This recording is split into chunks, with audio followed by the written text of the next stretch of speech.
好来，乡亲啊，继续来看这个 NCC 的专门委员乔建中，进前去爬玉山的时阵煮物件，无小心把雅士炉塌倒去，引发着森林大火。烧到即卖已经第9天了，烧掉的面积超过71公顷。啊，为着要救火，嘉义林管处甲玉山管理处，那紧急伫咧附近的河床挖这个水池啊来提水，甚至这个直升机搁飞到日月潭去载水。 昨下晡突然间变一场的大雨，把这个大火压花了，让所有救火森林的护管员欢喜甲大声来喊休讲，总算会当转去了。啊，农委会主委陈吉仲讲，要对肇事者提出着告诉，要要求赔偿，要追究到底。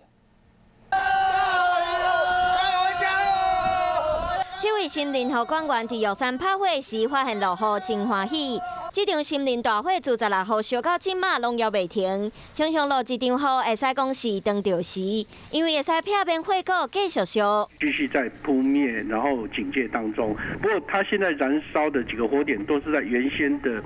燃烧的这个范围里面，目前没有扩大的情形。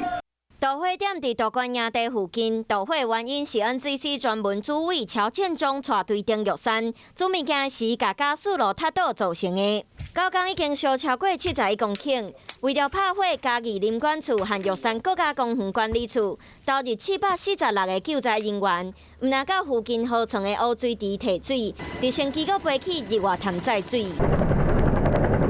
玉山烧9天，火势还咧控制，也无完全化去。农委会主委陈吉仲嘛伫个人的面册讲重话。陈吉仲讲，肇事者的行为已经犯森林法第53条的公诉罪，要负刑事责任，包括森林的损害和国家指出，因拢会向肇事者要求赔偿，一定会追究到底。